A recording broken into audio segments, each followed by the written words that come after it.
Avec nous ce matin, Jean-Christophe Lagarde, vous êtes une des personnalités du Parlement, président, je le disais, du parti centriste, l'UDI. Dans l'affaire Benalla, le chef de l'État reconnaît des faits inacceptables. Est-ce que c'est le début, selon vous, d'un changement de stratégie de l'Élysée ?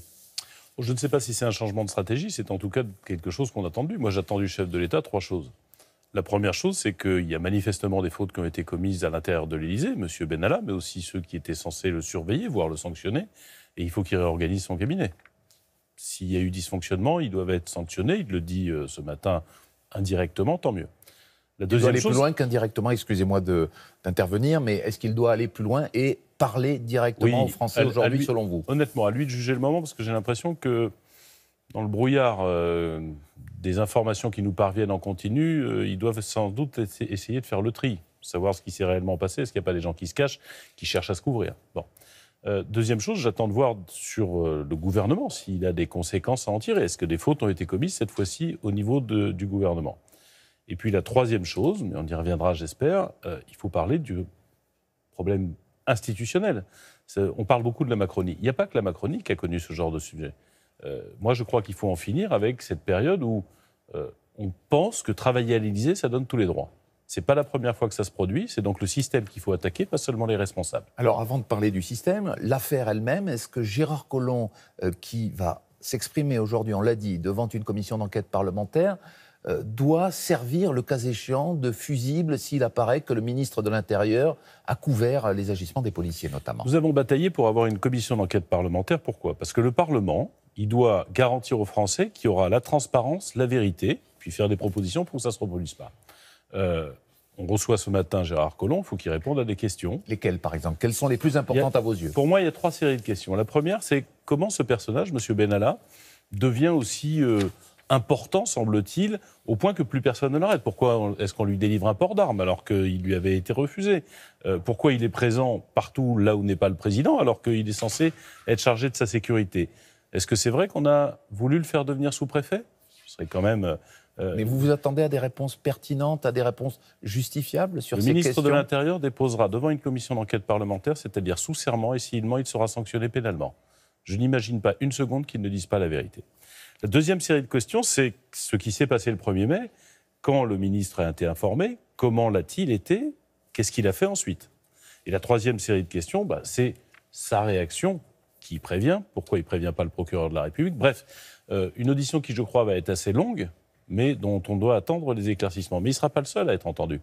Parce que si le ministre de l'Intérieur a évidemment une responsabilité importante, il y a le préfet de police cet après-midi, mais dans le cabinet même du président de la République, des gens qui ont sans doute pas fait son travail. Et les Français ont le droit de savoir la vérité, sans spectacle, mais sans complaisance. Jean-Christophe Lagarde, un permis de port d'armes, une promotion au grade de lieutenant. Encore une fois, est-ce que vous pensez que le Premier ministre pourra apporter non pas des réponses vraies, mais des réponses crédibles à vos yeux et aux yeux des parlementaires pour justifier ce qui apparaît à certains comme quelque chose d'injustifiable, justement ? Aujourd'hui, je pense que le ministre de l'Intérieur, il n'aura pas toutes les réponses. Ce qui fonctionne ou dysfonctionne à l'Élysée, ce n'est pas à lui de le savoir. À l'inverse, ce qui a fonctionné ou ne pas fonctionné sous son ministère, pourquoi on donne à M. Benalla un talkie-walkie, un brassard de police, un casque ? Pourquoi est-ce qu'il n'y a pas de réaction entre le 2 mai ? Pourquoi ? Question centrale, il y a eu une inspection générale de la police nationale le 2 mai et il n'y a pas eu de suite. Pourtant, s'ils ont vu les vidéos, il n'y avait pas de souci à se faire pour savoir... Vous avez, votre idée sur les raisons ? Vous savez, quand on commence à enquêter, il vaut mieux éviter les préjugés. Je peux avoir une idée, mais moi, je veux des preuves. Si les Français veulent la vérité, la question, ce n'est pas des préjugés ou du spectacle politicien. C'est on fait une enquête sérieuse et on en tirera les conclusions. Dans une tribune que vous avez publiée hier dans le Journal du Dimanche, vous avez vous avez cité Montesquieu avec cette phrase « Tout homme qui a du pouvoir est porté à en abuser ». Est-ce que vous considérez qu'Emmanuel Macron, dans cette affaire, a fait une sorte d'abus de pouvoir, a abusé de son pouvoir? Jusqu'à présent, il n'est pas lui en cause à titre personnel, c'est M. Benalla qui est en cause. Et puis des gens qui ne l'ont pas arrêté. Est-ce que le président de la République savait ou pas? L'enquête, j'imagine, permettra de le savoir. Mais ce que disait Montesquieu, et c'est plus important, c'est que ce n'est pas la personne qui est visée.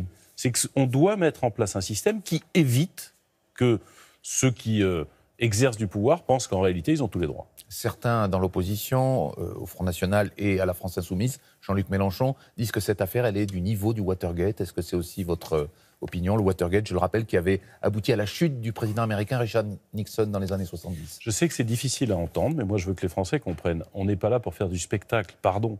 Le Watergate, c'est quand, vous le connaissez, quand c'est la fin de l'enquête. On est au début de l'enquête. Monsieur Mélenchon connaît le résultat déjà? Mais alors ça sert à quoi d'enquêter? Pardon. La justice, la vérité, la clarté, ça ne se fait pas en spectacle, ça se fait en posant des questions. Et croyez bien, entre les différents interlocuteurs, ça sera intéressant de comparer les réponses. On verra s'il y a des gens qui mentent. Ce que vous disiez en tout cas tout à l'heure, c'est que la survenue de cette affaire est l'occasion de changer les institutions, de redonner plus de pouvoir au Parlement. En tout cas, d'équilibrer nos institutions. Nous sommes, la France est le pays où le président de la République est le plus puissant de tous les pays occidentaux. Et le Parlement le plus faible. Vous n'imagineriez pas, à la Maison-Blanche, un employé, il n'irait pas boire 3 bières d'affilée dans le bar d'à côté parce qu'il est en permanence sous le contrôle des journalistes et des parlementaires. Chez nous, le président est tout puissant et ça donne l'illusion, et ce n'est pas la première fois, que quand on travaille à l'Élysée, on peut faire tout ce qu'on veut. Qu'est-ce qu'il faut changer? Il faut finir avec ça. Souvenez-vous, les Irlandais de Vincennes, un colonel de gendarmerie, je crois, le commandant Proutot, qui les écoute, les écoute du président de la République. Oui, mais donc ça veut dire que ce n'est pas que la Macronie qui est en cause, c'est l'organisation de la République. Et moi, je souhaite que, comme le disait Montesquieu, le pouvoir arrête le pouvoir pour éviter la tentation de l'excès de pouvoir. Et donc on doit effectivement rétablir.